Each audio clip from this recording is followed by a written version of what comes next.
I've been searching for a gold mine, been digging for a long time, looking for a diamond of the rarest kind.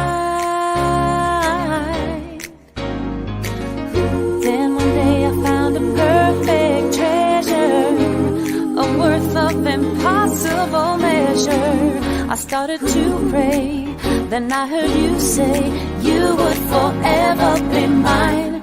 I struck love, now that I have found you, I struck love. Hello, and welcome to a special edition of Celebrate You Live.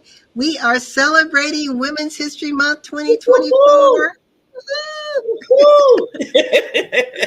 Love it. I am LaWanna Bradford, co-founder of Celebrate You, Embracing Her Wellness, here with my co-founder, partner, and friend, the amazing Queen Diamond herself, Miss Barbara Beckley. How's it going, Barbara? It's going well. See, I need you to be my alarm clock every morning to say that. That's so sweet, Queen. Wow, LaWanna. I love March. I really love March. I mean, biggest because of the Women's History Month. And then I just got to throw it out there. A certain birthday is coming around the corner. But besides that, Women's History Month. So that birthday is Barbara's birthday. Yay. It's amazing. She's just rolling back the hands of time. How does she do that? Took some lessons from LaWanna's parents. Because they really rolling back the time. Wow. Oh, yes. You know, I love this time of the year when we get to celebrate and honor women in history. But, you know, when you're a woman 365, then it's about celebrating who we are every single day of our lives. And that's what Celebrate You is all about. It's about celebrating who we are, loving ourselves, embracing ourselves mentally, physically, emotionally, spiritually, and financially. And sometimes the hardest thing for us to do, and I'll shoot this over to you, Barbara, is to look at that woman in the mirror, no matter where we are in our life stages, and say, I love you. You are worthy and deserving of the best in life. Barbara. Yes. I always say that no matter what, your down days, whatever days you're having, you need to continuously tell yourself that you are worthy, you're loved, and you have a purpose, period. You know, I always tell people we not just drop down here by accident, and especially us as women, we have to continuously say it to ourselves, because a lot of times you might be the only one that's saying it. And I just want people to know, women to know that you are special, you are worthy. So remember that all the time. Yes. For those of you who are watching, welcome. Celebrate You Live is our signature show. We now come on the first and third Fridays of every month at 9 p.m. Eastern. And we just look forward to you joining us, whether it's live or you're catching the replay. If you're watching replay, #replay in the comments. And follow us. We've got a lot of things happening this month in the community. For those of you who know of women history celebrations happening on a national or local level, put the information in our group, because you never know who may want to show up, whether it's live or virtual. And we want to be able to support however we can. And how we support is getting the word out. Right, Barbara? Yes. Well, here we go. So what are we going to talk about today? The theme is Women's History Month, women who advocate for diversity, equity, and inclusion. That is the national theme for Women's History Month. And International Women's Day is Inspire Inclusion. So again, this month, our focus is on women who advocate for diversity, equity, and inclusion. And before we do a deep dive, I'm going to just unpackage this a little bit, because sometimes people are using these terms interchangeably. or they may not really understand what they mean.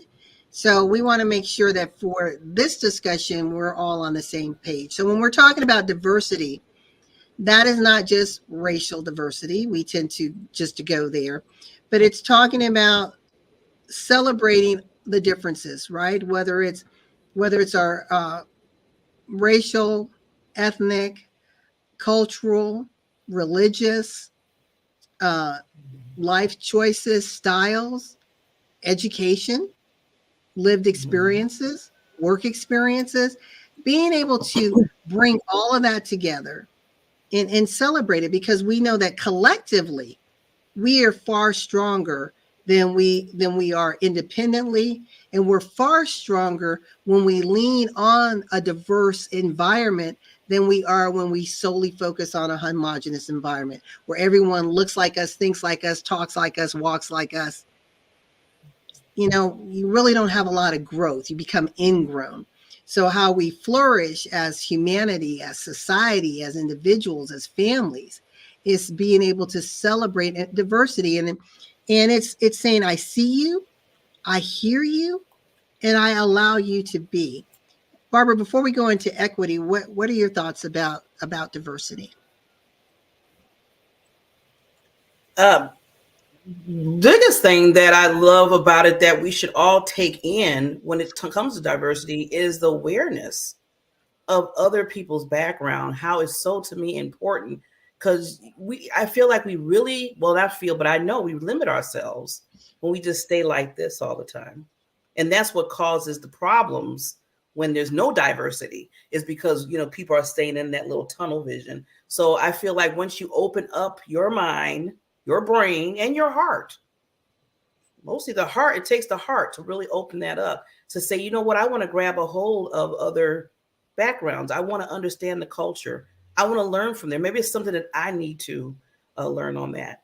Can I give just a quick story? I've been watching Dr. Quinn, the medicine woman, and I know that's like 1993 show. Some people don't even know probably what it is. But out of the whole thing, I love how they touched on diversity in that show. And they showed how when they were learning from the different cultures, how it made it even better for them as a community.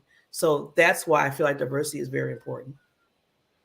Yeah, I like that. I think some people may feel like, okay, how much are we going to talk about diversity, equity, inclusion, belonging? It just seems like everyone's talking about it. They will continue to talk about it. We will continue to talk about it until we have arrived. We're not there yet. There's still issues. And let's see, if I go this way, you can see all the women behind me showing the diverse faces of women culturally, ethnically. But let's talk about equity. So some people, and we're going to do a deep dive discussion just on our perspectives. And again, this is our perspectives, our lived experience, and how we're applying this lens. And would definitely love your feedback. So put your thoughts in the comments. But when we're talking about equity, often people say equality, equity, what's the difference? In fact, I was watching a major news show about a year ago, and there were white men around the table, prominent men, both politically and within the news casting landscape. And they were bantering back and forth about a conversation about equity and equality. And two individuals said, really, what's the difference? Tomato, tomato. It's the same thing. Equity and equality are radically different. They are not the same. They are not to be used interchangeably. So, simple definition. Equality means I've given everyone, and this is a very simple example, but I think if you hear this, it will resonate with you, and you will be more conscious when you use these terms or when you hear these terms. Equality means I've given everyone a pair of shoes. Everyone has shoes. Equity means I've given everyone a pair of shoes that fits them. You see the difference? So I may give you your shoes and say, well, why are you complaining? You have shoes. Well, you gave me shoes that were too small or too big, right? Yeah, you gave me shoes, but they weren't the right ones for me. Or maybe they were used, maybe they were worn. Maybe you gave me, basic shoes for the tennis court, and I needed, shoes for spikes because I'm a sprinter Or mountain climber. or a mountain climber, right? It's like, so equity is saying, I see you, I understand what your needs are, and I'm giving you what you need. I'll give you another example. This is a visual. So equality is, let's say, and many of you have seen this, and I love this example. So imagine a baseball game is happening, and there's a fence around the field, as all baseball games have. There's a fence, and there's 3 people on the other side of the fence, and they want to see the game. But they're all 3 are different heights, right? You got a tall guy, a medium height guy, and a small person. And they all have boxes of the same height, right? Little step stools. Well, the person who's tall, he just needed a little bit of lift to see over. The person middle, it's like I can partially see, but my view's blocked because my head isn't above the fence. And the smaller person is saying, I can't even see above the fence because you didn't give me a box high enough. So that's equality. Equity means, okay, looking at the height difference, looking at what we're all trying to achieve, which is looking at the game over the fence. I'm going to make sure everyone has a box that's proportionate to their height requirements. So again, when we're talking about diversity, again, embracing our differences, celebrating what we bring to the table. Equity is making sure that there is a level playing field. Again, just because you give me shoes or just because you give me a box doesn't mean the playing field is level. And Barbara and I are going to do a deep dive into this. Barbara, do you have anything you want to say before we define inclusion? No. I'm ready for the deep dive. Okay. Well, inclusion means you're at the table and you're seen and you're heard and your contributions are valued, right? Inclusion. So I'm going to do the deep dive. We're going to do this in reverse order. I'm going to talk about some of my personal pain points that I've experienced, and Barbara chime in, and then Barbara will go on and lead the equity piece, and then we'll both bounce back and forth on the diversity. But inclusion. And I want to talk about the workplace, and I want to talk about inclusion as entrepreneurs. So in the workplace, I can say we're an inclusive workplace. We've got minority groups represented here. They're here. Okay. But then when I look at who's at the table of decision makers, we're not at the table, but yet we're part of the workforce. So sometimes we have organizations, we have business entities, we have small business owners who are patting themselves on the back saying, see, we're doing the work, we're bringing them in, but they're not really included. They're in the numbers, right? But you don't hear their voice because they're not at the table. Or they may be at the table, but you've silenced them because they're not on the agenda. Or they're in the room, right? So you know where the conference room, you're in the room, you got the people at the main table, then you have the people on the side. You're in the room, but I put you on the side. So think about what message is that saying? I'm saying I've included you, but you don't have a platform to amplify your voice. I haven't included you on the agenda. I've placed you on the sidelines, and you should be happy. So why do you keep bringing up this inclusion stuff? So this is why this theme, women who advocate for diversity, equity, inclusion, is so relevant today.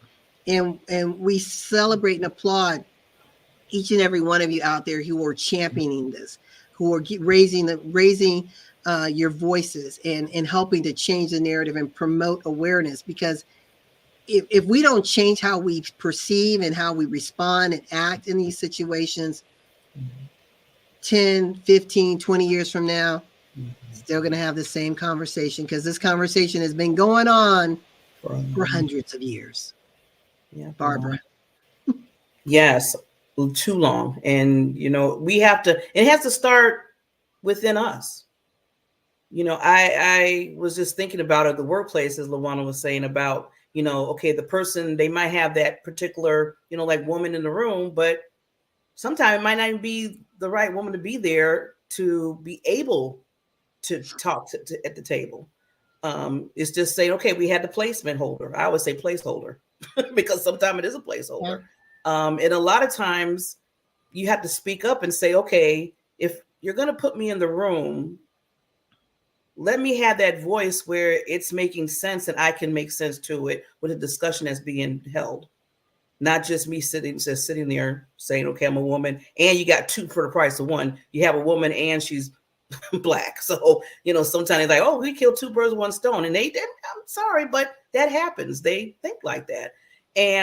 But then I might not have the knowledge or capacity to talk about it because I don't really fit maybe in that conversation. And that's not fair at all because you're still not getting your voice out there because it's something that you probably don't even deal with. So I always tell people, if you're going to bring people in the room, make sure the background's there so they can have that voice and they can understand what's going on so they can make a difference. Yeah, I agree. One thing that I want to just add to what Barbara said is the term intersectionality. And one thing that I hear, and it's like it's such a false message, is that all women are the same. We all have the same cause. We all have the same fight. We all have the same cares. No, we don't. Mm-hmm. We don't. And until we recognize that, it's hard to celebrate, advocate, and be an ally for those who are going through certain challenges that other groups may never, ever experience. Mm-hmm. So let's talk about inclusion. This is important, that if we're wanting to change things, we have to be real about what we talk about, not dance around it, but be real. So here in the United States, the powers that be are white America. That's how this country was developed. It just is. Okay? Does it mean it will always be that way? Maybe, maybe not. Don't know. But right now, that is how this country was set up, with institutionalized racism. Now, when you think about what does that mean, institutionalized racism means there's systems, there's processes, there's laws, there's guidelines that benefit a set group of people. And it disadvantages other groups. That's been the history of this nation. So now there is a rise in us saying, okay, this is where this whole diversity, equity, and inclusion conversation is coming out of. It's like, wait a minute, we're living in a system that puts us at an unfair advantage on many landscapes. And for me to be in part of women's organizations, and these are close and dear friends of mine, who happen to be white women, but when I hear them say, but all women are the same. No, all women are not the same. See, my Muslim sisters out there have fears when they step outside the home, when they are dressed in their cultural attire, of being harassed, victimized, profiled. My Asian sisters are facing the same crises out there. African Americans, again, we cannot change our complexion. We are what we are. So when you are of a class of individuals that are protected by a system, as a woman, there are certain fears, concerns that you will not have. There are things that you will not have to talk to your children about because you don't fear them being profiled. You don't fear them being pulled over for a speeding ticket, and are they going to come home safely? Mm-hmm. You're not having the conversations that I know Barbara and I come from very different backgrounds. we represent Black America, but our backgrounds are very different. But both of us have had the same conversations from our mother that said, when you go out in the workplace, you got to do better and be better in order to be considered equal. Barbara. Yes. So I always, when I talk to my wonderful Caucasian lady friends, I do remind them that there is a difference. And a lot of times they fight me on it for a second. And I was like, okay, let's just make this clear. I made it real clear. I said, say we're in a car, you and I, and we get pulled over. Believe me, they're going to want to harass me before you, because I can't hide it. It's there. So that's the difference. I mean, I don't know how plain, that's why I tell them that I can make it. And that's really like the, easy part of it, but to know the difference. But there is a difference when it comes to different races. You have all women, we deal with woman things, but then there's races within the women, and we deal with different parts of it. And I dealt with, like LaWanna said, me and her have the different backgrounds we talk about all the time. Well, I deal with it in two ways, because my father was white and my mother was Black. No one would never know that by looking at me at all. None whatsoever. But I was basically from young age to teenage to, if I told people, if they knew, ridiculed for it. So I was doing a fight on both ends, and people didn't even know I was in doing a fight with that among, I have my Blackness here. Yes, I respect my Blackness as a Black woman. But on the other hand, I was raised by a Caucasian male dad that loved me and told me I need to make sure that everybody is treated with respect, telling me this. So you have to make sure that when you're talking about there's a difference, you got to look deeper and not just look at the surface of it. Yeah, I love that example. So that's, again, when we're talking about intersectionality, it's our backgrounds, it's our lived experiences, it's where we were raised, right?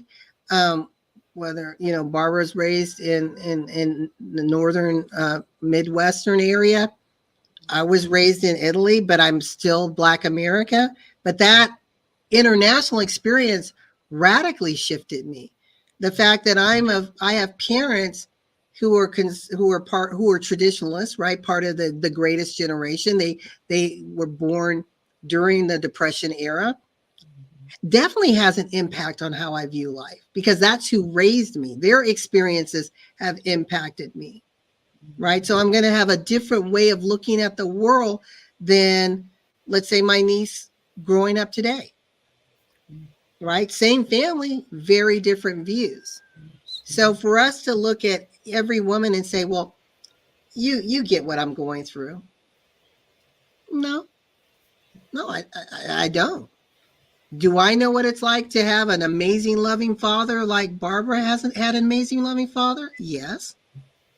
Do I know the challenges that a biracial household experiences? Nope. I've read about it. I've heard from friends, but is it my experience? No. That's why this, have understanding that just because you go by the classification of woman doesn't make everything equal.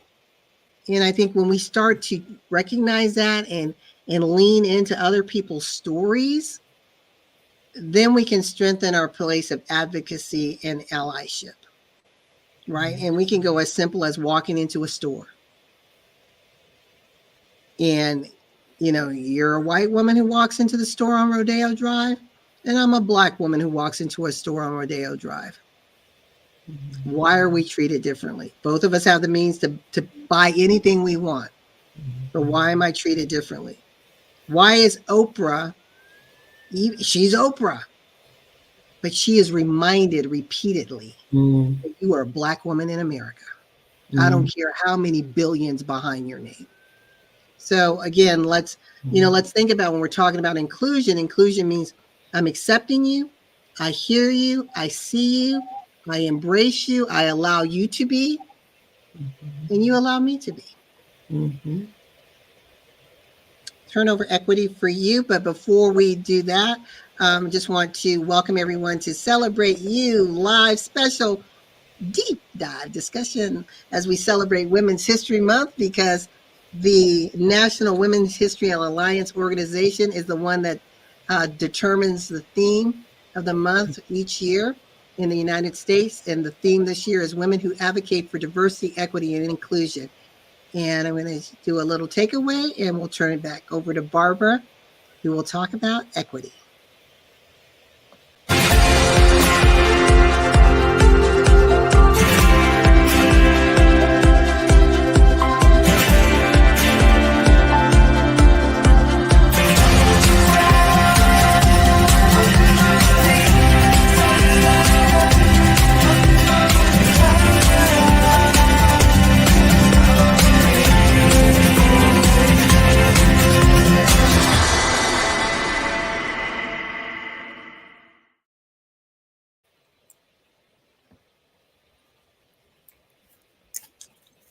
All right, Barbara. Barbara Beckley is the co-founder, along with me, of Celebrate You, Embracing Her Wellness, and we are kicking off Women's History Month on the first day of the month, March 1st, talking about women who advocate for diversity, equity, and inclusion. We're here to challenge you. Are you one of those women? Are you an advocate? Are you an ally? Barbara, what do we have to say about equity? Well, with equity, like you said earlier, Queen, it really focuses on, the fairness, and it aims, directly for women that has access to the same opportunities and the resources to succeed. So, I was just thinking about this, going back to the workplace part right now, real quickly, is that I've been at my job for over 24 years now. And I know my earlier days, I was really working towards the leadership role, being a director or a manager, because that's where I always said, I'm going to go for the gusto. I'm going to be here. I might as well work hard to get to that point. Well, every time, 22 times to be exact, I was interviewed for a leadership position. This was back in the day. And it was always something that was missing every time I go. And I would hear to the point where I could rehearse what they were going to tell me when they said I didn't get the position. Well, Barbara, you're amazing. You're wonderful. You've been with us forever. And you have the background. You have you work with clients well. You have everything that comes with getting to that next level. But you just need this one piece of paper. And at that time, they wanted me to get a bachelor's degree in the insurance field, which I went and I got. So I was trying to jump through these hoops, as I call it, that every time that they said I needed something. And then I asked myself the question. I'm like, okay, let me ask them, okay, what is everything that I need here? Let's just have a discussion on that, instead of us going back and forth with these interviews. And then every time I have the interview, is something else that I need to get in order to get to that point. But then I started really checking out to see other people that had that position. Did they have what they were asking me about? Guess what, LaWanna? 80% of the time, some of them didn't even have degrees that I had. So I'm sitting there like, okay, time out. We need to look at this a little bit more clearly. And then I started seeing that within the organism, in that department, with over 200 people, there was only 3 women that held the position. And out of the 3 women, one of them was Black. Wow. Mind-boggling. Yeah. So I say all that because, going back to equality, I feel like, I don't know. At first I was like, is this a setup? Why? Is this just me practicing on my interviewing skills? I don't know what it is. But I felt like that, on making sure that they tell everybody at the same time, this is what you need. These are the resources. This is what kind of degree you need. This is what kind of classes you need. This is what kind of basically license that you need. period, to get to this level. And everybody has a fair chance once they give you those resources and tell you what to do. Wasn't done. Wasn't done. Wow. I was just thinking about what you were saying, and so this goes back to inclusion and, like you said, equity, right? Having the same opportunities and given the equitable resources in order to rise up in an organization or in order to get funding and other resource opportunities and partnerships within your business. And when you look at the bigger numbers, like you said, we can have an organization or a company or a small business can say, but we have a lot of representation. And you do. But when we look at the powers that be as we go up, why does the complexion get lighter and lighter and lighter and lighter as we go up the chain? Right? When we're looking at representation of a part of history, and I know this isn't going to be popular, but we know that women's rights is huge. It's a big thing. But when things were shifted to help to give opportunity to minority populations, laws have loopholes. And so a lot who benefited from these open doors, if you will, were white women. So you had a rising segment in the workforce of white women starting to rise up the ranks. Obviously, their numbers are definitely not what they can be when you look at, what we are as a whole in the population. But the rise in Black and brown women was not commensurate with the rise of white women. Because when they had the opportunity to check if you were a minority group, white women were able to check that, right? Because I'm a marginalized population. So now what do we do? We're having these discussions, more companies, more small business owners across the world are talking about this diversity, this equity, this inclusion. How do we right the ship? How do we do so in a way that doesn't create animosity between groups? I spoke with an expert on diversity, equity, and inclusion. And just so that you all know my background, I am a certified diversity, equity, and inclusion trainer. But this individual that's all she does. Taught at university and is now on the consulting front working with major corporations in their diversity and inclusion initiatives. And I love the example she gave, Barbara. She said, imagine a piece of pie. I mean, a pie. It's a whole pie. And you give me a slice of it. You say, here you go.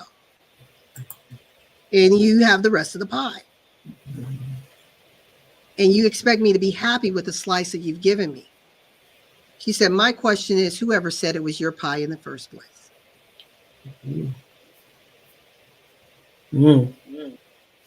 So that pie represents systems, inequities, processes, things that are designed to benefit one person. But the question is, who said that pie was rightfully yours? To selectively decide who gets a piece and how big of a piece I get. I just thought that was, when she said that to me, I just had to sit in that. Again, even though, like I said, I'm certified in diversity and equity and inclusion training, that probably was the most powerful analogies for me. And I just had to sit in that and thought, wow, that's deep, right? You got a pie, and I'm saying, this is your little piece. Oh, you get a little bit bigger because I kind of like you a little bit better. But the rest is mine. So again, we think about inclusion, equity, Where do you really stand? And I want to talk on and I'd like you to start this off, Barbara, because I know you and I have had a lot of conversations about, celebrate you, women embracing wellness. We are a woman. We have men in our organization, and we appreciate the support that our men give us. But we are a women's organization, and we celebrate the power and influence of sisterhood. And we've often been told. I mean, we've been recognized on CBS, NBC, Market Watch, Fox, and what has gotten the attention of these media is because we seem to be different. That we really are a blend of cultures and experiences and races and all these other cool demographics. And Barbara and I were thinking that was kind of the norm until we started exploring other groups, and we thought, why is it more the exception? Right. And we've even, and in our blackness, our black spaces, I know Barbara and I have even been challenged, why are you so diverse in who you allow on your platforms? Mm-hmm. So what we are doing, advocating for diversity and inclusion and equity of Black and brown people, but it's about diversity, equity, and inclusion of all women. How do we do this? How do we become part of the solution and not one who perpetuates the problem? Yes. And that's really having people at the seat of the table. I was telling Barbara, during the whole George Floyd thing, some of my white friends were concerned. What can I do? What can I do? And I was wondering, well, why are you so frantic about what can you do now? Why now? Mm-hmm. Why not always? And since then, I often wonder, what are you doing? What relationships are you really building? What bridges are you trying to cross? When's the last time you've had lunch with someone who didn't look like you, let alone invite them to your home? Right? Now, I'm not talking about the networking sessions, but where you actually have an intimate conversation with someone who does not look like you, doesn't share your background, culture, religious views, but you want to just get together so you have a better understanding. And Barbara and I had a great experience during the pandemic. We celebrated Easter, and we invited some of our Jewish sisters to the table. Think about that. We're celebrating Easter. And they came. They came. That's diversity. Mm-hmm. That's inclusion, right? Mm-hmm. Now we have these conversations and have a better understanding of people's beliefs and faiths, and we're embracing and celebrating and loving one another, not trying to change or influence, but just allowing each person to be in a seat of love. And that was amazing. I mean, I really, really enjoyed it. So we had virtual Easter dinner with a blend of faiths at the table. Barbara. I love that. Yeah. Every time you bring that up, it just really catches my heart, because that's what I feel like we should be striving all the time. And not so much like LaWanna said, pulling you into our world of saying this is right and this is this and this is why you're here. It's most of this, you're embracing everybody's culture and background and understanding it more and why it is what it is and learning from it and growing from it. And it goes back to, like you said, LaWanna, our background, because ever since I was born, I was around different races. I grew up around different races. Then, I look at my cousins, they were just grew up in just one race, and that was the Black African-American race. That was it. Even in a world full of diversity, they was in that, I called the village in the Chicago area, because I felt like it was a village, because I was like, you're not getting out anywhere. And I used to always bug them about that. And they were like, we're cool, we're good, we're good. As soon as they started stepping out, they got old, they started stepping outside that village and understanding all these other diversity. I mean, these races and cultures, it blew their mind. They couldn't grasp. In fact, they got so fearful they went back into their neighborhood and stayed there until they got older. And I thought that was very sad. I said, that's very sad that you didn't even take the time or get a chance to nurture yourself in that. And you know what they told me, LaWanna? They said, well, I mean, our generation stayed here, so they've been doing okay. Nothing is wrong with them. So I'm just going to keep it moving, right?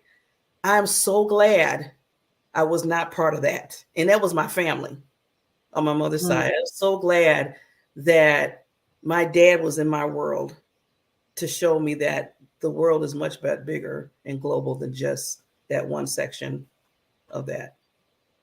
Yeah, I have some cousins who, they live in the same community, and there's nothing wrong with growing up in, small town USA, but they've never really ventured out. So their perspective of the world is so limited, or it's restricted to only what they're able to catch on TV, right?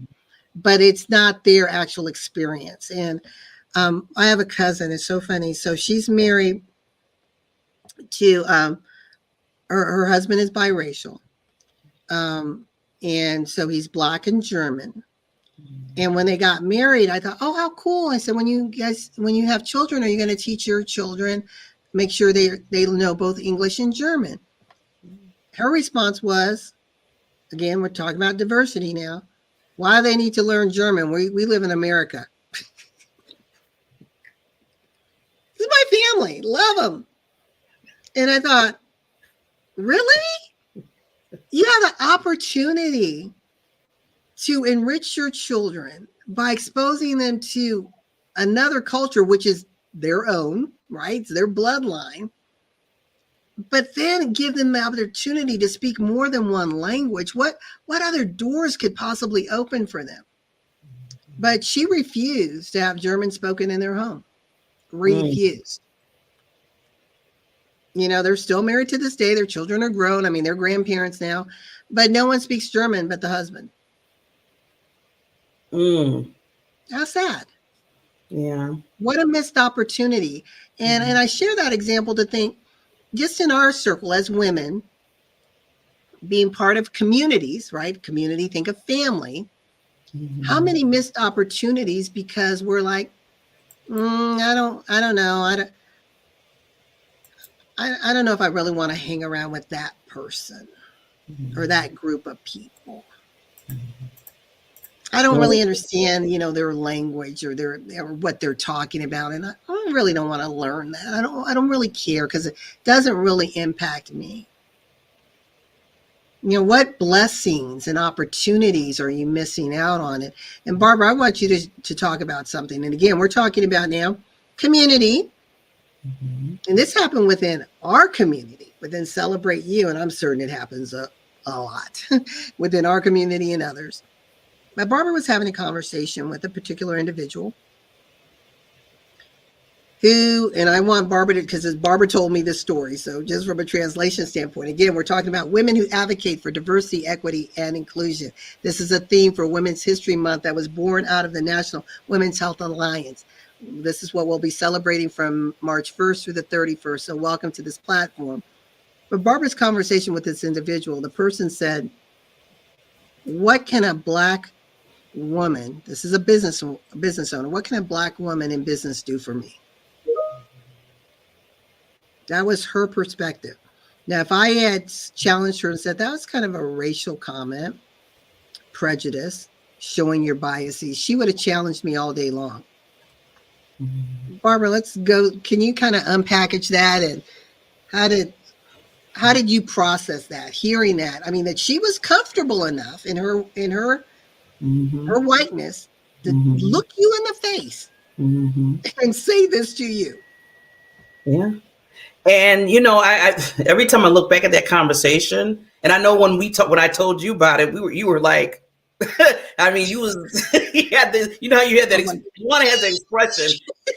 When LaWanna gets that expression, I was like, okay, did I just hear what you just said? But going back to that conversation, I got to take it. I was thinking about this. The reason why she felt comfortable, I feel like this is just my take. This is according to Barbara Beckley right now. She felt comfortable in telling me that to that point because before we even got to that conversation, we got a chance to meet each other in another organization that we're both part of. We networked. It was like a 2 or 3 day thing that we were at because me and LaWanna, that's where me and LaWanna met. And we talked. We had lunch together. We had a lot of common ground together. We sat in the same table. We started like really, navigate with really closeness of just this relationship of being born to me, her and I, laughed together, everything. So we were feeling comfortable at that point. And then like, this might be maybe a year in after that. And we still kept, up with each other. I interviewed her on my show. It was just that, it seemed like that little bonding of just being associates together was happening. So then just out of the blue, now this is kind of like I said, year and a half passed. And she said, Barbara, I just have to say something. I really never really thought about working with or being associated with Black women in business. I was like, okay. In fact, back in my mind, I'm saying, okay, we've been talking for a year and a half. We've been networking and stuff. Now, all of a sudden, where did this just, how somebody like, where did this come from? Like, whoosh. Yeah. It's like, by the way, you're thinking this and this. By the way, I have a problem with you because that's to me, you have a problem with me now because guess what? I'm Black. We've been talking, we've been communicating. What is going on here? And she described to me the reason why is because she never really went to that level of getting to know and work with Black women. So she just had it in her mind that, okay, maybe this is not, it doesn't work for me, or just I don't get it, or whatever the thing takes me be in her head. I couldn't really think too much of what she was thinking, but I just know she did mention to me that this was the first time she ever really had a relationship conversation with a Black woman that's in business, that's showing the expertise in her own field, talking about me, she was talking about, that she really respected. So she was telling me this, she felt comfortable in telling me that, and then she turns around and, acts like the compliment part of it. But it really wasn't. I know she was just trying to fix whatever she tried to, whatever, but it just really showed me that, when you're the awareness again, being open to sitting in the rooms with other women that are not your color, that are not your background, not your culture, and really getting to know that, guess what? We are intelligent. We have knowledge. We have expertise. We have our own businesses. We've been through some things. Maybe you've been through the same thing. But if you don't get to know all that, you stay stuck in that, the head in the sand. And then when somebody does come out that's different than you, you're just like, oh my God. So that's what really happened in that conversation. Till this day, we still speak. I don't have no rhymes or anything, but it just reminds me every time I see, I was just seeing that. I was like, wow, how many other women, that's what got to my head then. How many other women are thinking the same that she's thinking? But she just she just was open enough to talk to me about it. Yeah, it's it's kind of bold. Yeah. It's kind of bold, and it comes from, again, a seat of privilege that she felt comfortable enough to basically say, you're not good enough. You're not worthy and deserving of me to interact with you on a business level, for me to patronize your business, for me to support your business. And you darn sure can't do anything for my business. Mm. That's basically what I interpret that as. And it makes you wonder, at least like what Maya Angelou says, when people show you who they are, believe them. So we know, right? She was very transparent. We know. But again, speaking to those of you in business, I don't care what complexion or persuasion that you come from. Look around. Look around and ask yourself, first of all, who are the clients I'm serving? If I say I serve women, do I only want to serve Black women? And that's okay if you do. Or do I only want to serve white women or Asian women? Whatever it is. But if that's your truth, then please take down all of these images showing the diverse women, because that's not who you are trying to attract and pull. That's not who you're trying to serve. So you can't serve someone who looks like someone you're not if you don't even understand their story, if you don't understand their struggles, if you don't understand their trials, if you haven't sat and talked with them to say, okay, I hear you. I may not have lived it, but I hear you. Now, how can I support you? How can I be that ally? How can I advocate? How can I use my platform and influence to spotlight this? How can I use where I am and my resources to perhaps help further you along? How can we partner with one another? See, we can play the game and throw out buzzwords all day long and put on our website, oh, my organization is all about diversity, equity, and inclusion. Prove it. Whenever I see that and I talk to someone, I want to, exactly what are you doing? Yeah. If you're saying you want to partner with me strategically, and I see that you have that, or I see that you're supporting some other cause, whatever it may be, it could be veterans, disabled veterans. Well, I'm going to ask, what are you doing for the disabled vets? Yeah. If the answer comes back, well, actually nothing, but I just really believe in the organization. Okay. There's a difference. Again, you believe in it, but, are you helping to shoulder the burden? Are you helping to create, more awareness? And I just hope within Celebrate. Huh? Sorry, I was going to add real quickly to what you said about don't make it a convenience just for you at the time when things are going a certain way in the world. Right now, the world needs consistency if you're going to fight the certain battles that we need to fight right now, especially when it comes to diversity and getting the DEI in place. I hate to see when people start something because, it's the thrill of the year that something's going on, and then when it dies, well, they feel like let's just put it like that. When they feel like it died down, because it hasn't died down, they're gone. They're saying, okay, the struggle continues. Yeah. So just it really does. And no, I agree with you. Sorry for cutting you off. I totally agree. And when you're trying to advocate and support and champion change and shift the narrative, it takes courage. It takes a lot of courage, because it's going to repel some people, some individuals that you thought who have been celebrating you all this time are suddenly going to say, oh, she's getting too radical, and they're going to pull back. I remember this one organization, again, this is all during, the George Floyd and Black Lives Matter hype. And I don't want to say hype, but, just where the rallying cry just came to a crescendo around the world, which is still there. The fight is still going. So I don't want people to think that it's not. But this particular group suddenly changed their whole website. Remember that, Barbara? It was all this Black Lives Matter, I mean, it was actually overkill. Yes. So they went from, this very vanilla organization, which is fine. I mean, they were doing their thing, occasionally saying things to encourage and promote and champion, disparity when they saw it. But suddenly their website was changed where they're like all sold out, just these radical advocates, right?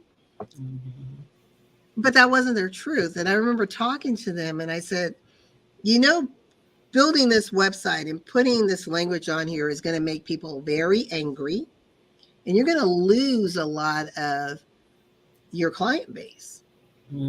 Are you ready for that? I mean, if you are, great.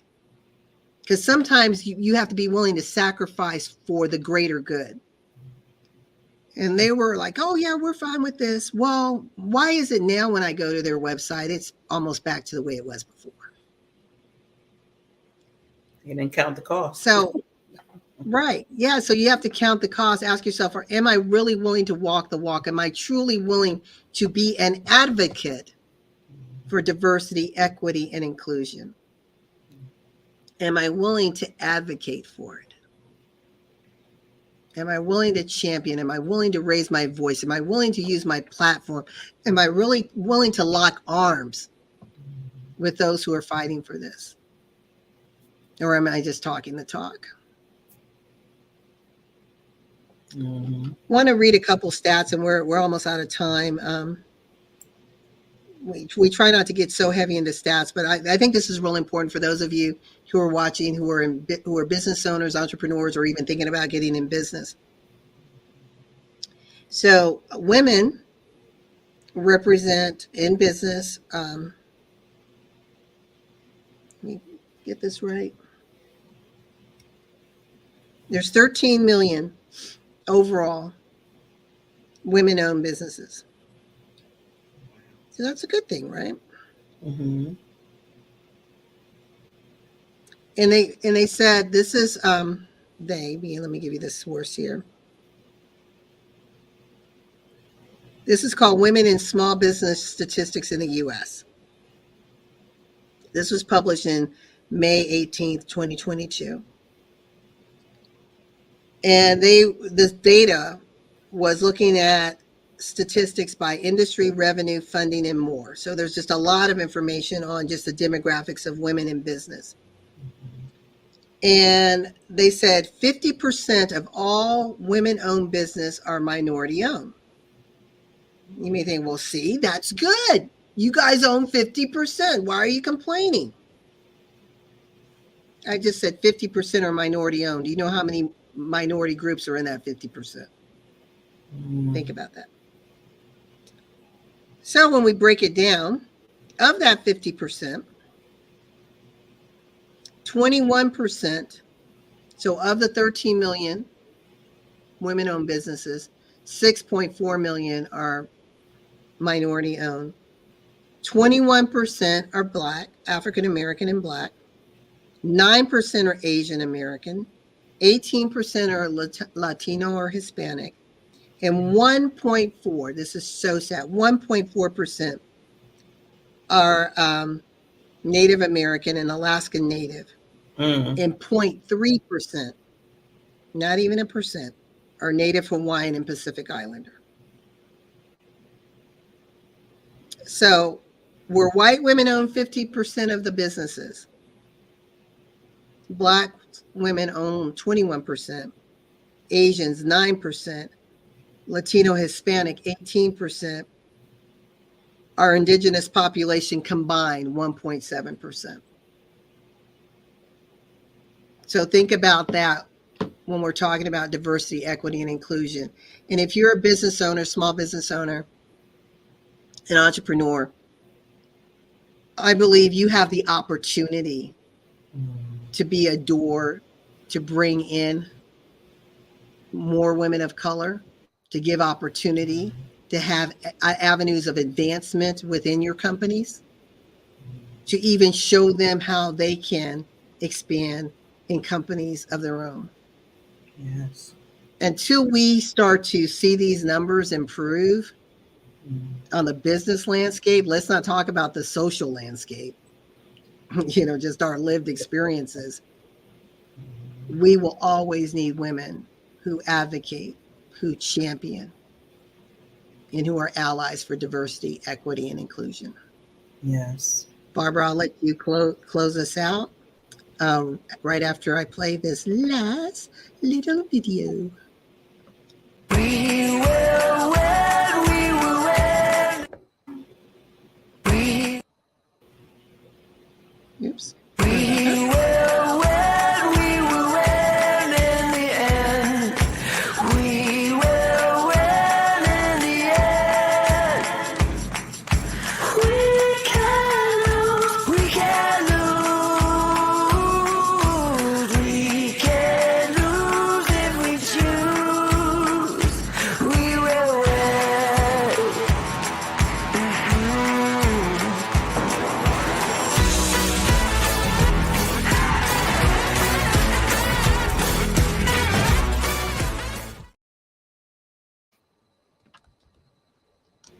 All right, Barbara. Okay. Whole screen just.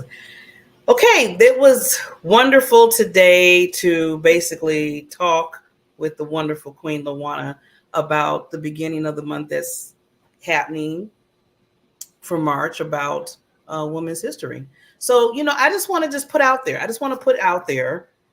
is that, the theme for this month, really dive in, really bring some more awareness in your own life about it. It always starts with us, right? I always tell people it starts here before it can come out there, and really understand, get to know DEI in a different whole status, because some people, they say the word, it's like this buzzword, like LaWanna says, but we got to take it more than just a buzzword. This is something very important that we talked about. So I challenge you this whole month and even beyond this month, but let's start somewhere. And with that said, we're going to close out as we usually do. And we want everybody to get your hearts up. And do you know, Barbara, I just need to say this, the heart is actually, every year there's some sort of like break, stop the bias, whatever. Yeah. This year, the heart is a theme for International Women's Day on inclusion. Oh, wow. So I'll let you take it away. Yeah, isn't that cool? That's cool. So we're going to put, as we always do, and this is good because we're loving ourselves, right? So you would love yourself with the heart pumping. Yep. Then we want to take our arms and embrace ourselves. Ooh, that feels so good. But whatever you do, celebrate you. Celebrate you. We'll see you in 2 weeks and tomorrow for Coffee and Conversations. Bye, everyone. Bye.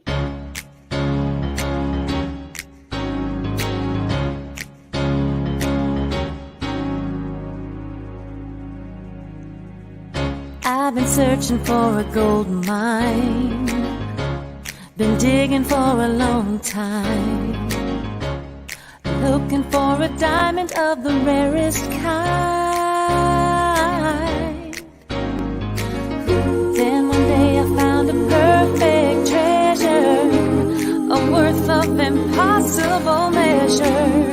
I started to pray, then I heard you say you would forever be mine.